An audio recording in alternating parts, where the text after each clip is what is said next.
Okay, appreciate everybody. Good to see everyone. Why don't we just dive into it, right? Just get going. Why did you like Nolan Smith in that 5-1 penny at the off ball?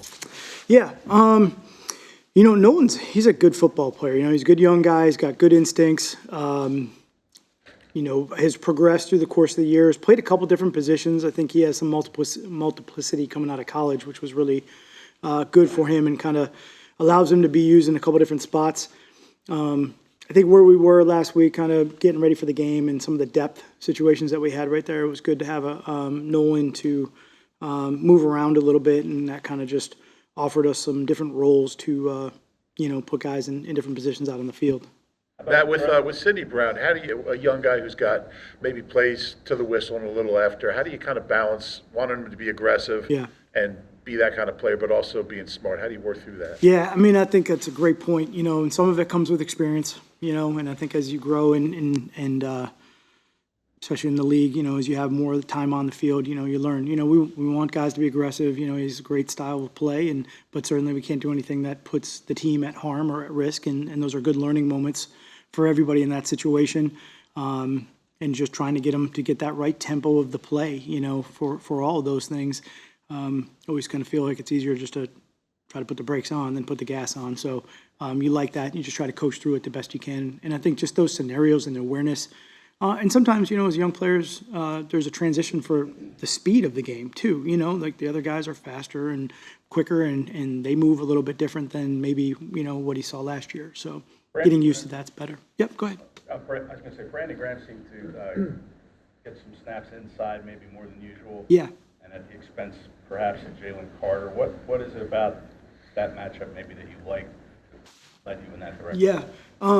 Man, BG is unbelievable. We were just talking this morning. I can't tell you how much of a joy it is to be around him every day and to feel his energy and the things that he brings both on and off the field. And I think, last week as we were trying to get ready to go and look at some certain packages and situationally where we thought we could utilize some of his ability. And maybe, he's just a little bit, he's really strong, he's powerful, he's explosive, he's got great quickness.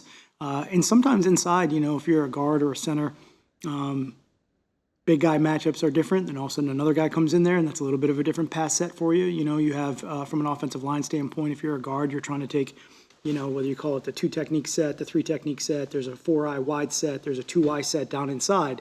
So you take those different sets, you practice them through the course of the week, you work on them versus certain, bigger guys that you may see inside, whether it's Fletch or Jalen or Jordan, whoever it is, and then all of a sudden you get a little bit of a different skill set in there, and it gives you a little bit of a different problem against maybe something that we see that we could take advantage of or use to our benefit in those deals, and those sets become a little bit different now for that guard in there, short space quickness, all that stuff inside, working with the centers, especially, we were trying to affect the pocket in a certain way.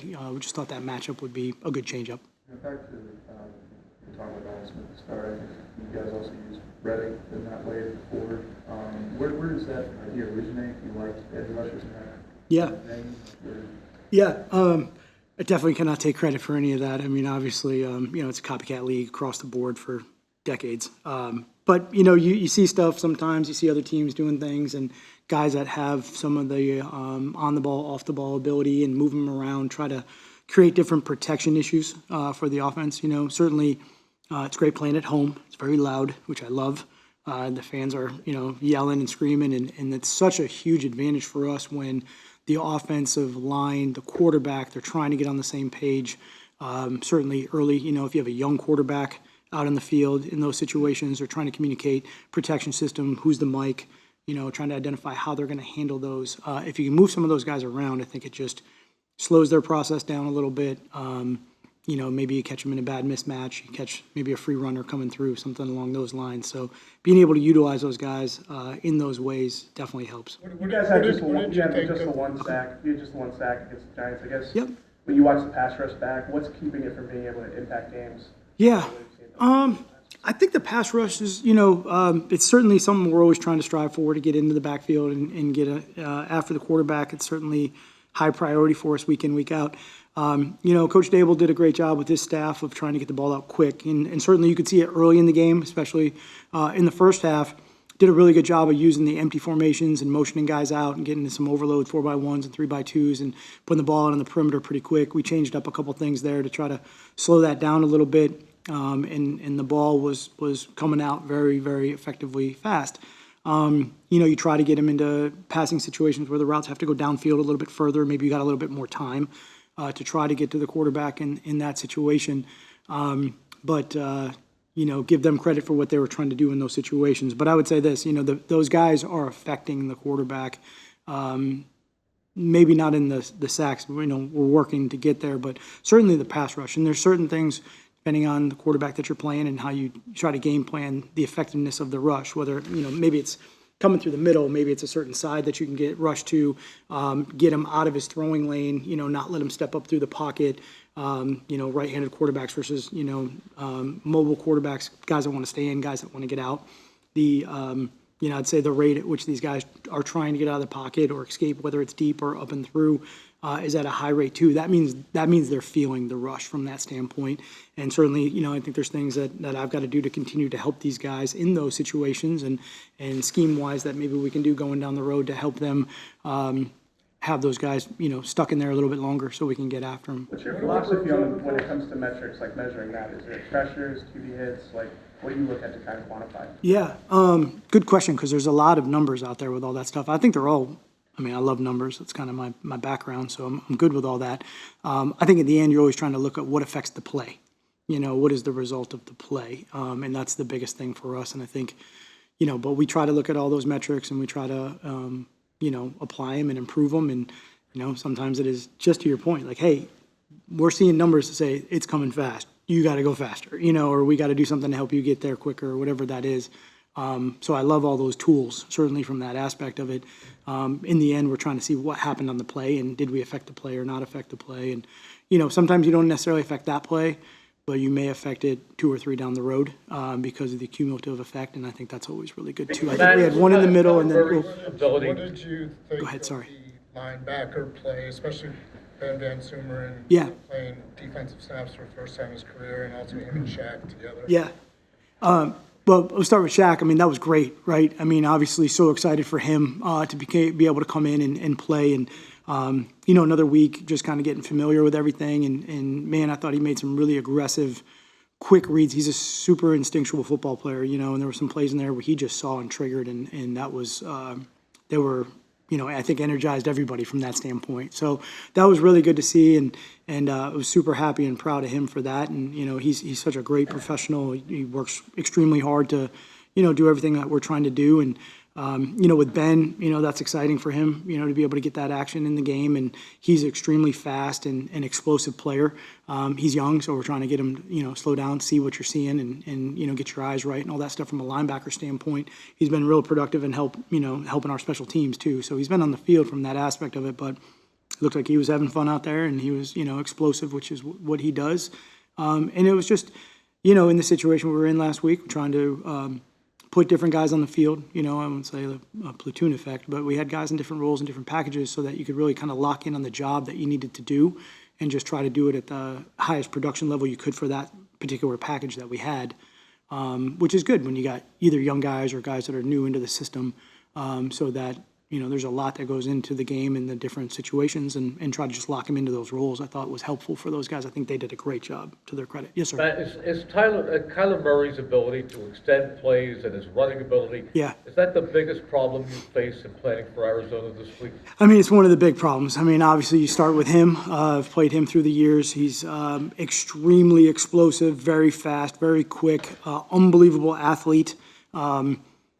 I think the thing about him is, you go out there and you're like, all right, I've got this guy lined up. I think we're going to be in a good, and then he's gone. Like he does a great job with the angles. He really just manipulates the angles on the field, and you can see where his other sports athleticism, comes into play here. He just does a great job, and he sets you up. He'll go in, he'll get real tall, and then you're like, you start to rise up, and then all of a sudden he's gone. Like he's just down, and he moves, he's quick. And the biggest thing with him that's interesting, since he came in the league that I've noticed is he will hit top speed right now. Like there's no build up to it. It's not like he, has to get going for 5 yards before he's running full speed. He can just go.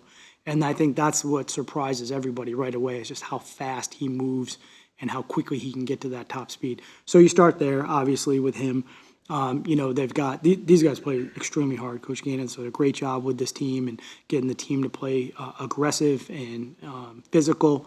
And, certainly Connor, the running back's a great running back. He's a big guy coming downhill. He gets outside. He's got good speed, good change of direction. I think they're doing a great job with him. And, when he gets rolling, it's a problem. Obviously a little bit familiarity with him too. Hollywood Brown, if he's out there, this guy's moving fast. So they've got a great combination of speed. They play physical. I think they play aggressive up front at the O-line. Quarterback is very difficult to deal with. Tight end McBride, this guy's, he's really having a great year. So he's a go-to guy for him. He's a target in all the situations. The quarterback trusts him. He's got a big catch radius. So the quarterback's looking to find him in those deals. And a lot of those extended plays, these guys with their speed, they get open. They find the space in the zones. They get away from their man. And if you're not trying to attach to the receivers and you lose vision on the quarterback, then he takes off. So it's a complicated sort of bunch of problems to have when all those guys are out there. Hey, Matt, with Jalen Carter, he obviously a ton of pluses going for him. What's one area of growth that you would like to see that would be important for his development? Sure.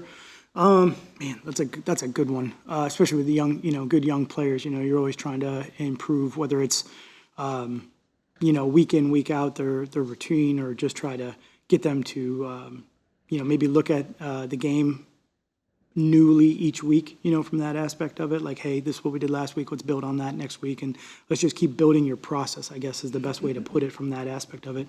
And just, the consistency, you're always trying to just kind of get that down. But he's obviously a really good football player. He's, done some great things for us. We'll continue to build on that and go and utilize him in as many different ways as we can. And I just love, he's got great energy. He comes on the field, comes to practice, and just loves the game. And it's a real joy to be around him in those situations. You've been better on third down the last 2 weeks, statistically speaking. What have you done differently, and when did the process of changing third down start? Yeah. Give the credit for the third down to the players. I think, they go out on the field and execute the game plan at a high level. I think we had some guys go out and really do a good job in those roles that we asked them to do. Certainly the last couple of weeks we've tried to do a couple things, just add on, but we've really, with Coach Desai and myself, we've been trying to add into those packages with the assistant coaches. They've done a really good job of game planning that stuff. So I think it's just building through the course of the season and, working with the guys that we have on the field and trying to put them in different positions, to be able to go execute and have some success. So I'd really say just from standpoint of whatever it is statistically, the players is really, I think they've done a great job with that. How was communication in that last game? Yeah. I know not unheard of, but a little uncommon to have a safety with the green. Yeah, great question too with that one. So, give credit to Reed. Obviously that's a tough deal. I've used that in the past before with safeties, in my history of having them have the green dot and communicate all that stuff to everybody, but it's a hard deal. You might be 30 yards away from a play, you're running back, you're putting a lot of mileage on right there. You're trying to get it communicated to the front and everybody else. But, certainly you try to look for, just that continual voice that's going to be on the field. It can be a little bit difficult when that guy's on and off the field. So you try to manage that the best, and that consistency I thought Reed brought to it. He did a really good job in the game with it. That's not an easy thing to do. But give him credit for that. In your experience, Matt, we always say the rookie wall. Is that real, do you think? Yeah. I guess through the course of my years, I've seen a lot of different rookies, and some, have been able to handle the transfer really well, and some have struggled through that from that standpoint. So, I don't know if it's just rookies. I don't know if it's, younger players, newer players. Sometimes, it might be a guy that has changed in the system, but the NFL season is definitely long. It's a grind. That's what we love about it, from that aspect of it. I think as you get and become more of a veteran player in the NFL, that routine, I think, is the biggest thing that saves you. I think that's the biggest thing that you lean on is what is your routine, and you go into those modes of the season and you just have those timelines that you hit and those markers that whether it's, you're trying to get through September and then you get to, whether it's the end of October, you hit Thanksgiving, you hit Christmas, you just know the timeline of the season from that aspect of it. I think it's interesting, obviously a couple of years ago, you wouldn't think it's much, but when you went from 16 to 17, I did think that was a change. I thought that was a change in kind of how the season time marker went for some of the players, and I think that took a little while getting used to. And certainly for younger guys and rookies that come in the league, it is completely different than their timeline of what college was, and the markers that they might have had, whether it was Thanksgiving or Christmas, and then certainly then the break before they got ready for whatever postseason they had. And grinding through those months, staying consistent with it is hard. It's new for those guys. I think that's the biggest thing. You try to just get them in a routine.